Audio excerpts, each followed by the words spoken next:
It's not to get more candidates. If you're doing this right, you're getting more quality candidates for your culture and role, and you're really repelling the ones who aren't a fit. And then that way you're saving everybody time and money. If you're an emerging franchise founder, you already know this. The jump from 10 to 100 units is where most brands stall out. Not because the concept isn't strong, but because the founder is drowning in chaos. I'm Guy Coffey, franchisor, franchisee, and growth strategist. I've been where you are, and I know what it takes to build a brand that scales without burning out, selling out, or losing control. That's why I created the Franchise Scale Up Show. Every week, I'll share the playbooks, the red flags, and the mindset shifts that separate the brands that stall from the ones that scale. So if you're serious about protecting your vision and multiplying your brand, hit subscribe right now. This is the Franchise Scale Up Show. I'm Guy Coffey. Let's get to work. Hello, and thanks for joining another episode of the Franchise Scale Up Show with me, Guy Coffey. Today, I have a special guest, Andrea Hoffer from AHA Talent Experts, and we are going to be sharing a conversation with you on how to recruit better, some best practices, and maybe some things not to do. So with that, welcome to the show, Andrea. Hi, Guy. Thank you for having me.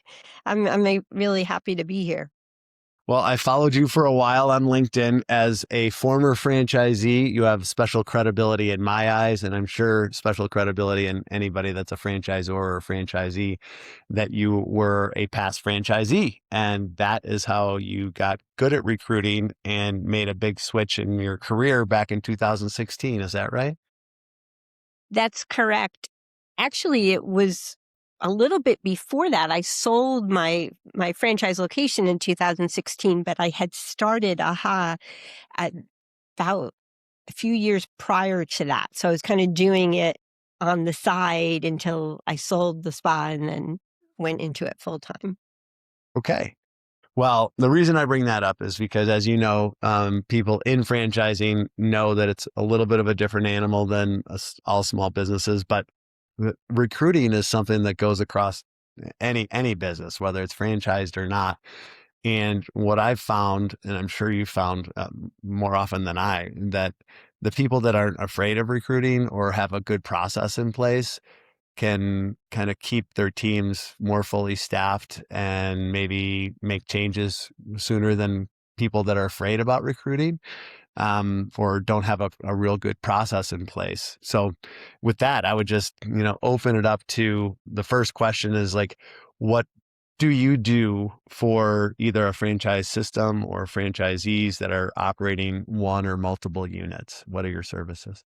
Oh, there's a lot in that question. Yeah. The first thing that we do, and I talk about this all the time, is help whoever the hiring person is. So if it's multi-unit franchisee or, if it's a franchisor, it's help them to get clear on what they're looking for the culture, but also for each role. So I have a dream hire framework I've been using for years. And the first letter, of course, is D, and that's for define. And we spend a lot of time in define to help. A lot of times people don't know even how to really clearly define their culture, especially as a franchisee. And I'd love to dig into that in a little bit. But also defined the role. You're going to be looking for certain roles. There are different people who will be successful in them, and they'll hang out maybe in different places. So you would reach out to them in different places. So getting very clear on what you need to fit your culture and what you need to fit each role is the first step that we work on with clients and that we highly recommend before even posting a job ad. Because Hmm. otherwise you're just sort of putting something out there without knowing what you're going to get back or even what you want back. And Right. that's just a recipe for disaster. Yeah. I'm going to go off of something that's off. It's definitely on topic. It's not on our agenda, but I recently saw a post that you had on LinkedIn that, and it just struck a chord with me because I was that guy, in the past is, hey, I'm not getting enough candidates. And that's what people think is the main problem. And that's not the main problem. And that goes back to what you just said about the clarity of who you want, what your culture is. Like you have to really, really define that, because having more applicants doesn't necessarily mean a higher probability of hiring the right person. Do I have that right? You have that exactly right, and I almost want you to take out a huge banner and put that in a very busy place. And it's funny because as I work with clients over the years, sometimes they'll say, when they first come to me, they'll say, "I'm getting too many applicants." Right? That was the problem for a while. I'm getting too many applicants, but I don't have time to go through all of them, and when I do go through all of them, they're just not high quality. They're not, they're not good for what we're looking for. They're not going to be successful. Not even sure if if they knew how to, to measure whether or not they're going to be successful, but that was their feeling when they come to us. And then after they work with us and we start sending them some candidates, they say, "We're getting a lot less candidates." I'm like, Hmm. "Okay. Well, how do those candidates look?" I'm like, "Oh, well, they look really good. They look like they're much higher quality." Look, well, that's the goal. It's not to get more candidates. If you're doing this right, you're getting more quality candidates for your culture and role, and you're really repelling the ones who aren't a fit. And then that way you're saving everybody time and money. It's funny you bring up that recent post that I did. That's probably been one of my more engaging posts. I just Mm. I I've just noticed like another person just commented on it before I came on this podcast. And I think that hits home with all businesses is they think I need more candidates, and it's not, well, first I need to figure out who I need, and then I need to reach out in the right way to get the people who are a good fit. Right. Right. Well, my next question, thank you for answering that. It's I think that's a really common thing that happens. Like too much with a lot of chaos around it, or too few, like how come no one's applying? Or just people that are applying that aren't really qualified for the job because they're just hoping, what is it, spraying and praying that something lands. Um, my next question is, with clients that I work with, coaching clients in all different sectors, they'll have one platform that they use. And I don't know which one's better. And I'm sure there's more than the two I'm going to mention now. And I'm not looking for a blanket recommendation because I'm sure it's very situational, but like whether it's Indeed or Career Plug or someone like that, or maybe a specialist in the franchising space.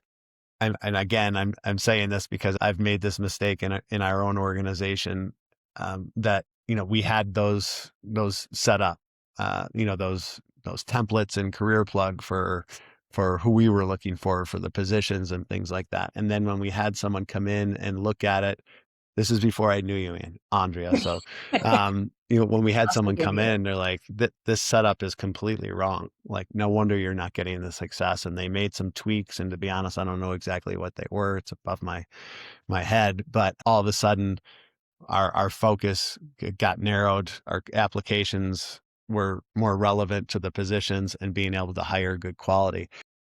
And I'm kind of guessing a lot of people do that because it's relatively easy to get on those platforms and get something set up.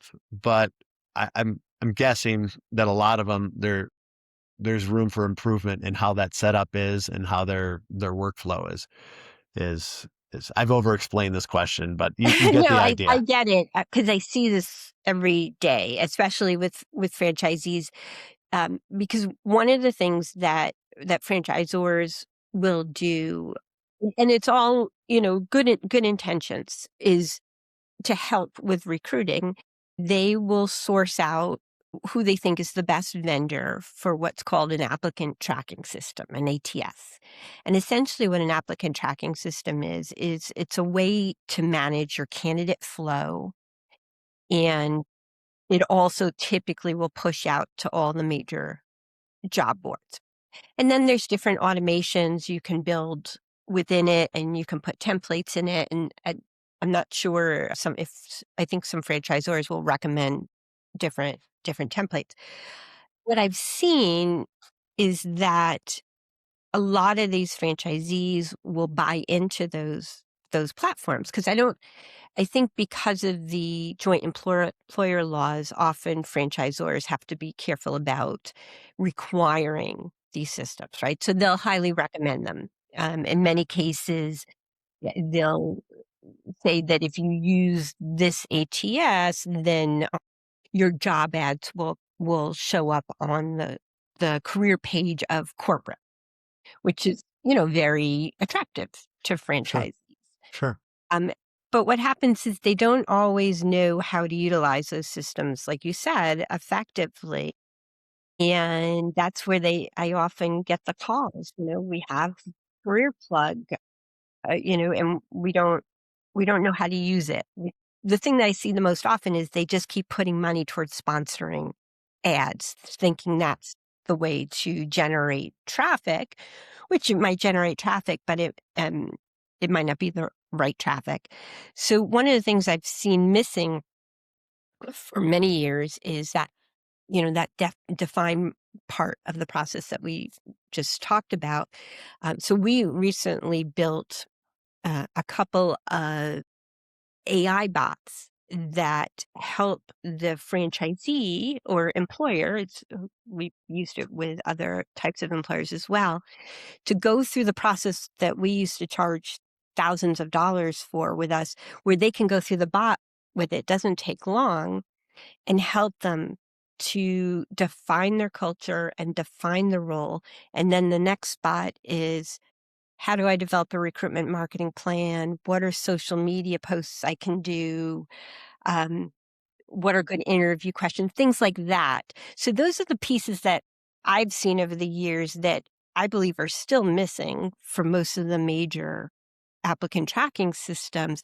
They have some things, like they'll have some AI bots built in, but it's very generic. We built in our approach to it of how, we know it works well based on lots of experience and research.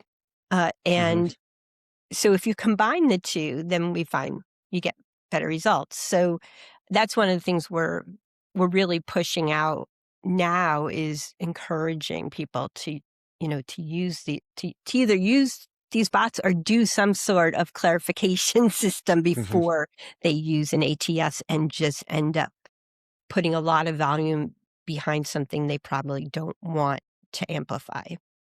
Yeah, I can easily see someone has a position or two that are recently became open. It's usually not planned. They go to ChatGPT or whatever their favorite AI tool is, and they say, create a job description for this role, and they copy and paste that and put it on Career Plug, and and see what happens. And the challenge there is, from having done, I know people that might have done that before, is that, oh, great, you got inundated with these people, and some of them might be good and you're not getting back to them, or like there's too much to consume properly and move forward with in an intelligent, efficient way. Yeah. So that's interesting how you kind of refine the funnel at the top before you put it in. And you said an interesting term, and it was recruitment marketing plan. It seems like back in the day, it would be a recruiting plan. And now, with a little bit of a more tight labor market, it's not just a recruiting plan, it's also marketing. Like, are they going to be interested in working with your company based on whether it's that ad in Indeed or Career Plug or whatever, or your social media or your presence in the digital world? And maybe that plays into retention as well, right? It definitely does. And, most candidates nowadays aren't even, I shouldn't make a blanket statement, but what we're seeing is a lot more candidates, passive or active, are not even going directly to a job board like Indeed. They're going to, say, ChatGPT, and just saying, well, what jobs around me will offer a flexible schedule? I'm only available Saturday and Sunday, and I don't have to be around people too much. I'm making I'm making it a little warm. difficult than it normally is, but Not you a know great what I mean. candidate for any of my businesses, Right, but exactly. okay, let's go with it. And if you're not setting up your recruitment plan so that somewhere in your career pages, even if it's in the background, so that ChatGPT and the other AI LLMs can pick it up in that manner, then you're not going to be one of them recommended. So when we set up a career site for a client, we're doing FAQs. We're thinking about what are the different questions that potential candidates might ask and answering it on the page, not just because it's a good candidate experience for the candidate to be able to see FAQs there and have their questions answered, but because we want the LLMs to pick it up if somebody puts it in, in Perplexity or Chat GPT and point to those sites. So it's not even about SEO anymore. I mean, we put what Hmm. you need to do to help with SEO, but it's really about what's called AEO, the answer engine optimization. And so that plugs in to your recruitment marketing plan that you mentioned, but also things like, what are good things to put on your social media?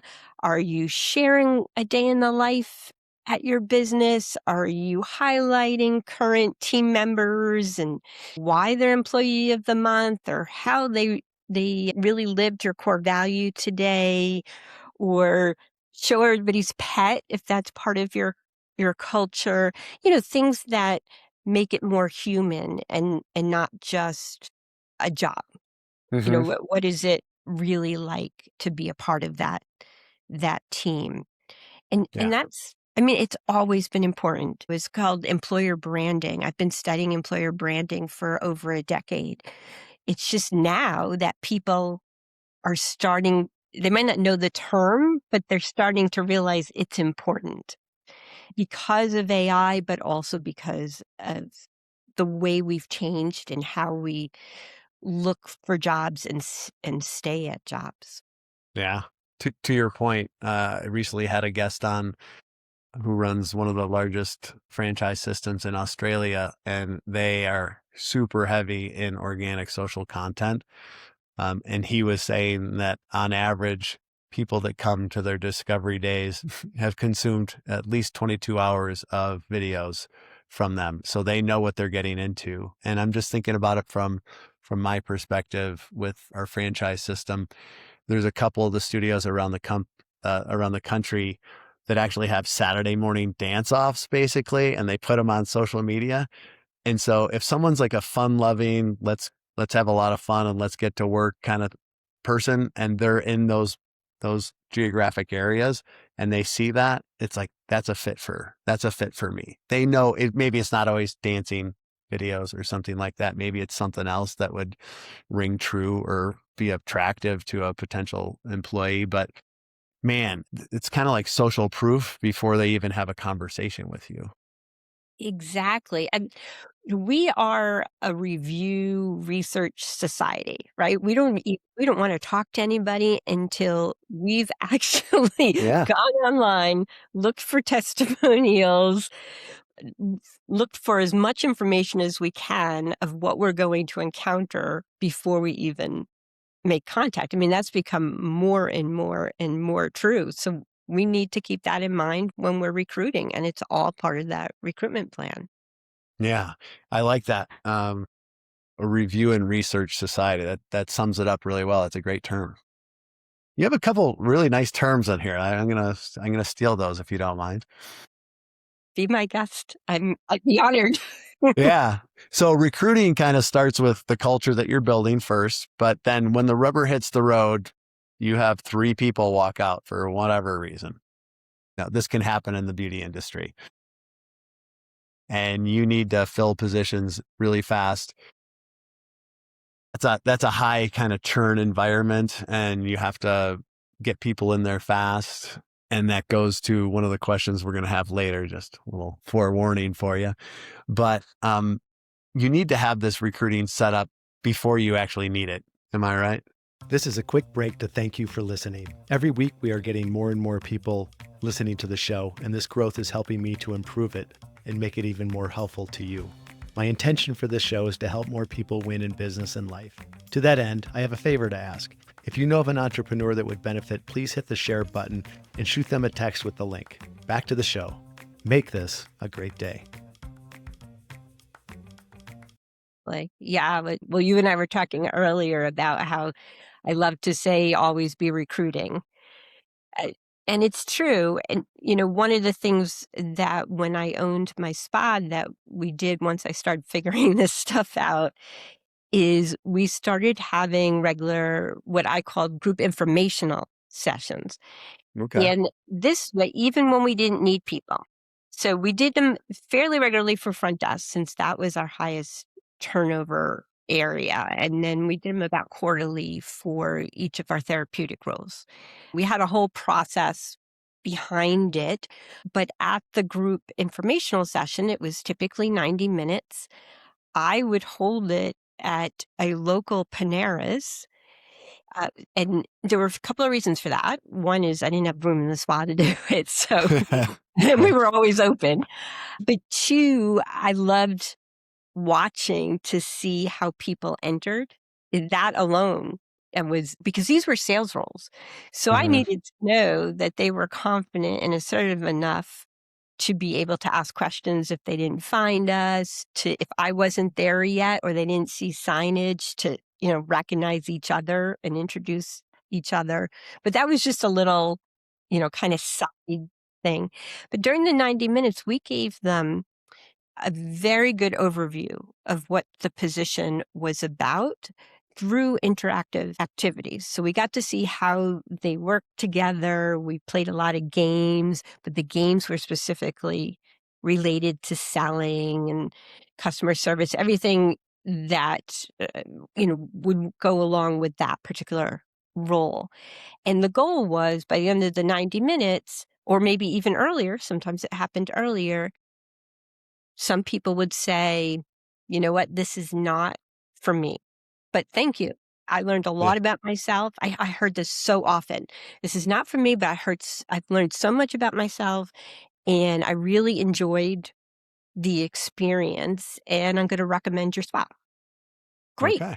That's like a huge even if all of them said that in a session, if we Right. had 8 people and they all said that, that wasn't a waste of time for me. I just saved hours in interviewing all those people. Right. And I got some great brand recognition there or Right. marketing. Usually we would get 1 to 3 out of a Okay. session who were interested that we also were interested in based on how they showed up. And then from there, we had a whole process. We did a phone interview because we wanted to see how they were over the phone since the phone was a big part of the job. And then we would bring them in for a face-to-face individual interview. But we did these regularly, whether we needed people or not. And so Okay. what would happen is sometimes people would really shine and we'd say, let's just get them on board and start them, Huh? because Yeah. we know eventually we'll have a space for them. And that it always happened. So we always had somebody to come in.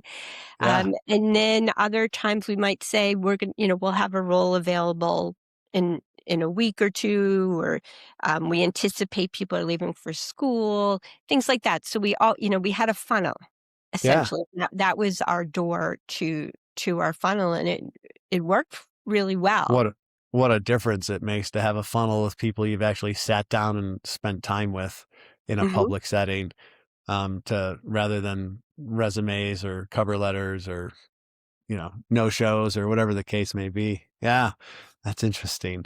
How often would you do those? Did it vary based on the seasonality? It varied. In the beginning, we were doing them every other week. Mm-hmm. Mainly because that was when I was first kind of getting my feet wet and getting back Right. on track. Yeah. Like we Right. need to fill these with good, with the right fit people. But Yeah. once we were pretty steady, I started doing them quarterly. Okay.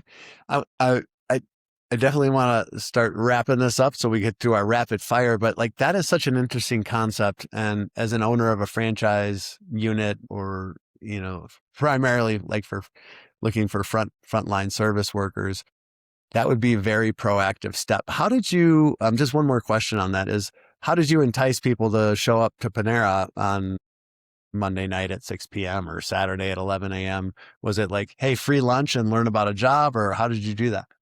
I got them water. Um, Okay. All right. we had a small budget. Yeah. um, no, it actually was a couple of steps before they were even invited. So when they applied, one of the first things we did was we asked them to review our core values, and we were very big on core values. And I can talk more if we have time. I can dig a little more into how we made them come alive. But this was one of the first ways. When they applied, they got in. Can't remember if it was automated back then or not. We didn't.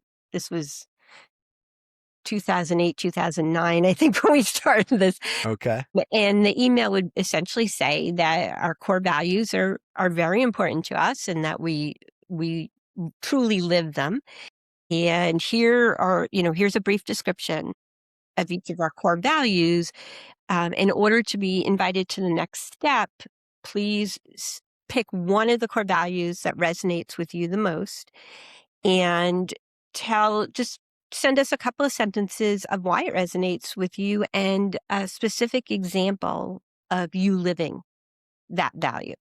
So that cut down on the number of applicants that we had to review, which was amazing. And it really improved the quality of the people who ended up coming to the group informational interview, because most of them were coming because they were connected to our core values, and that Yeah. was important to them.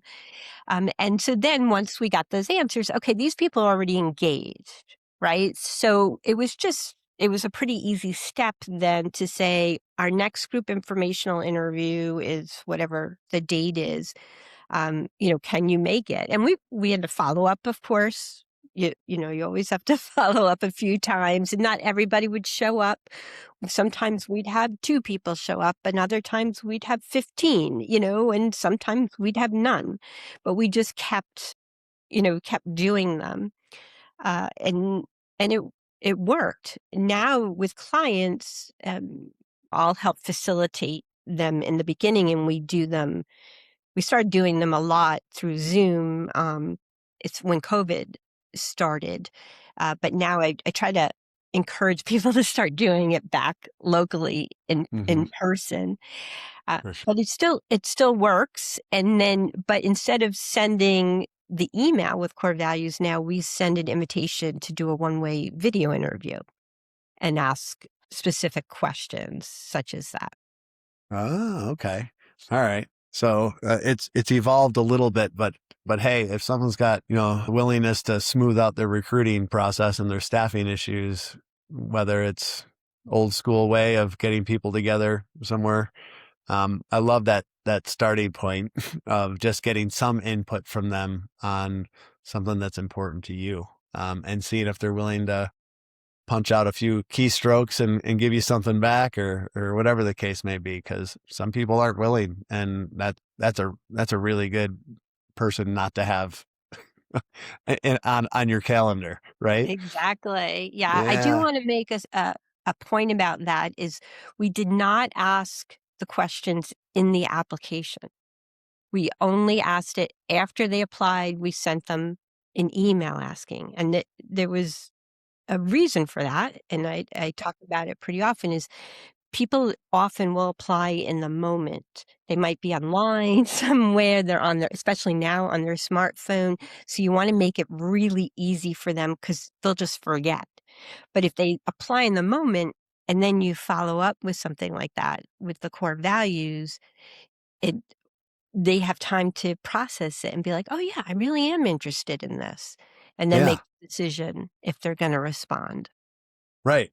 Right. Because they could be firing off 5 or 6 or 10 applications at once, and not Hmm. everybody's getting back to them. I bet you have stats on that, like how many people are not getting responses back in a timely manner, which is killing your chances of hiring them.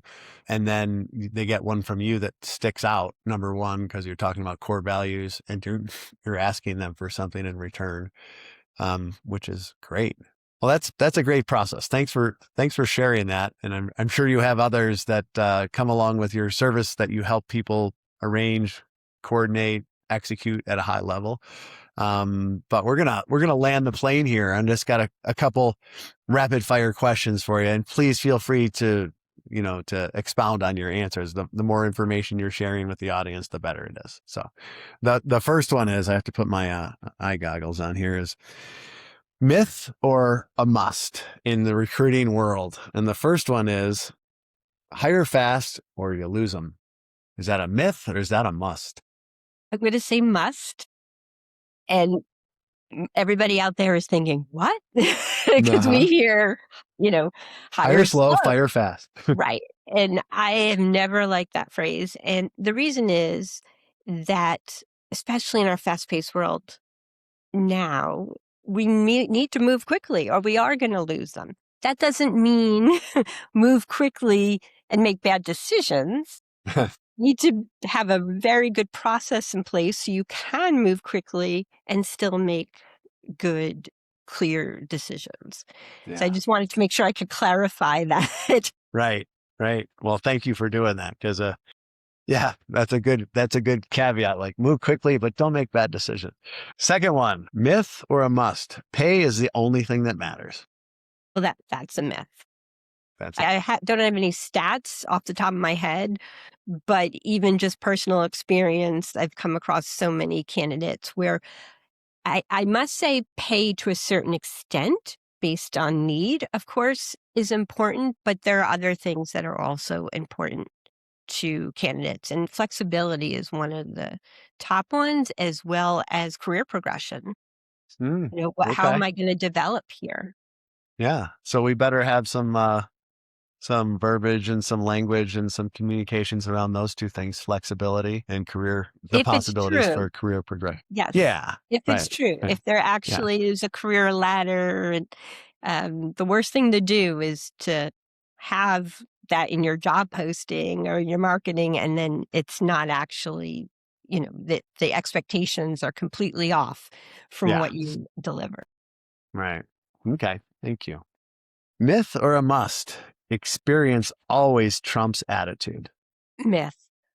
Attitude, most of the hiring gurus will always talk about hiring for attitude. One of my favorite books is by Mark Murphy, and I think it's titled Hiring for Attitude. I love, if you ever want to read a quick read that's easy for how to interview and hire.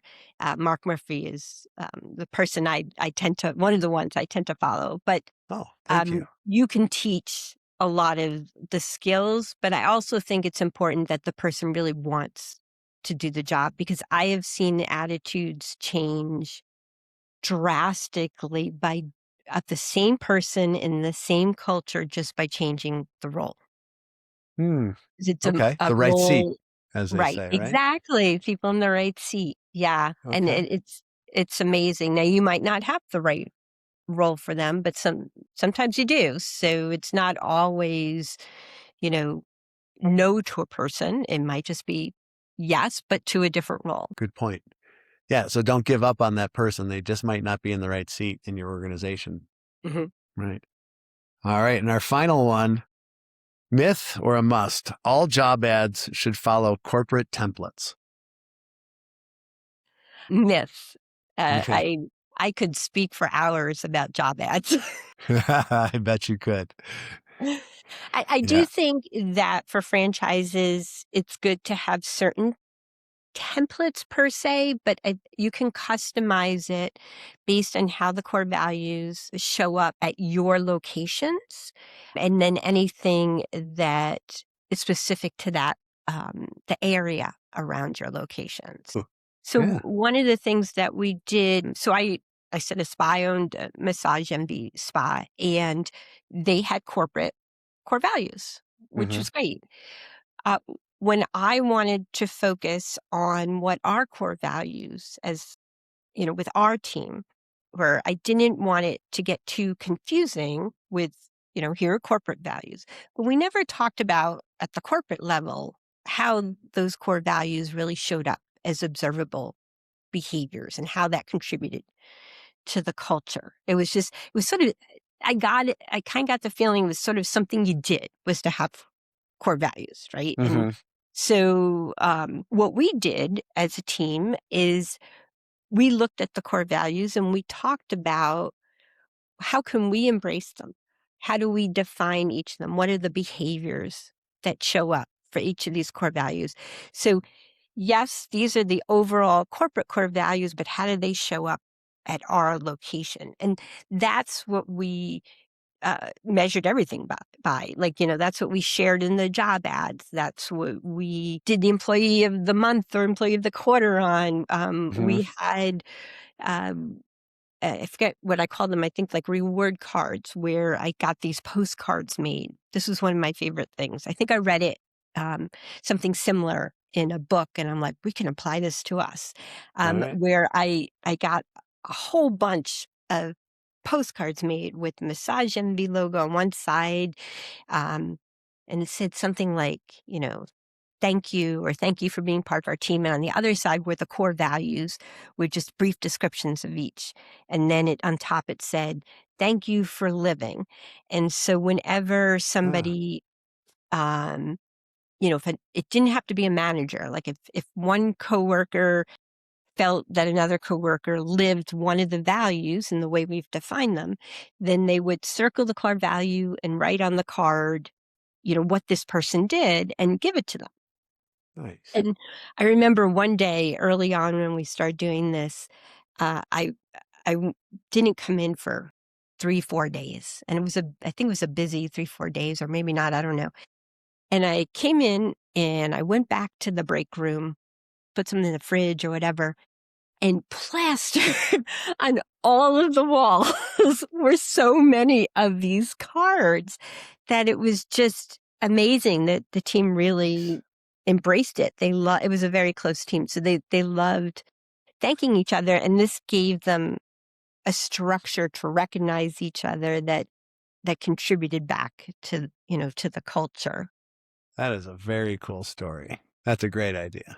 Yeah. I I was not, I have to admit, I think I read it in a book by, John DeJulius. He Yeah. writes about customer service. I know, John. I Yeah. went to a training he did many years ago, and he Up in did. Cleveland. Yes, it was Yeah. cool. I was there. I might have been there. Oh, how funny. Um, Yeah. so anyway, I loved his books, and so when I really enjoy the books or the teachings, I end up seeking out the person and learning directly from them. And Yeah. um, but I read that, I'm like, this can be applied to our spa so easily, and let's try it, and it worked. Plus, it gave us a way to, each quarter, instead of sitting there twiddling our thumbs saying, well, who are we going to make employee of the quarter this quarter?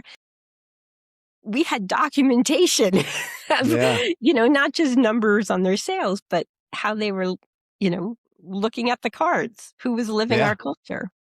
Yeah. No, that is great. Yeah. John has a number of great tools that we actually employed at Frenchie's that really help set us apart. It's amazing some of those things that you can learn. And then that's one of the best things about entrepreneurism. Like you can read something and be like, I'm going to try that in my business and see how it Ex- works. It's not academic.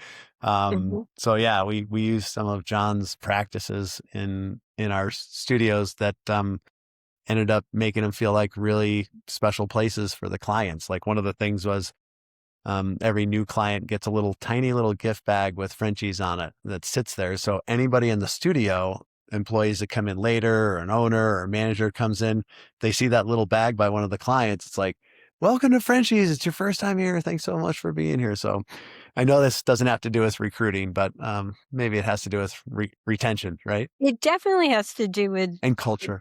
retention and culture. Yeah. And I can remember the exact part of his book, or I think it was one of his early books where he talked about having a different color cape Yep.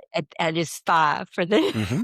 Yep. I Yep. must have read that book so Exactly. many times. Right. Yeah. Well, Andrea, thank you so much for sharing your expertise. We're going to have links to your LinkedIn profile and your business and everything like that, so that we want people to win. Entrepreneurs, franchisors, franchisees. Big part of that is to have the right people in the right seats, as you talked about. And the easiest way to do that is always be recruiting, so you have a bench. So this isn't a reactionary, emotional, rushed kind of thing all the time. It can actually be a normal part of your business, because transitions are normal. And it's like, okay, this person's had a good stay here and they're going on their way. And let's go to our book of people that we've already met, maybe, or our process that's already in place that we know works. It's been professionally designed and it's been executed before. This is not the sky is falling, because I've felt like that before in my own entrepreneurial journey. Oh, this happened. Like, ugh, there goes my week, or there goes my month, or whatever the case may be. So I love what you do. I think it's hugely important. It's more important than ever, although it's always been very important. And it's a real good way for people to set themselves up to win. And I appreciate you sharing all your knowledge and expertise with us today. Thanks. Well, it's my pleasure, and thank you so much for having me on. I appreciate it. Our pleasure. That wraps up today's episode of the Franchise Scale Up Show. If this gave you a strategy you can put into play, please share it with one founder who needs the help. You might save them months of pain. If you're ready to go deeper, whether it's building your support infrastructure, accelerating territory sales, or preparing for private equity, go to guycoffey.com. That's GUYCOFFEY, and book a free franchise growth strategy call. I only partner with founders who are committed to scaling without losing control. If that's you, I'd love to connect. Until next time, protect your vision, move fast, and scale smart. I'm Guy Coffey. Talk soon.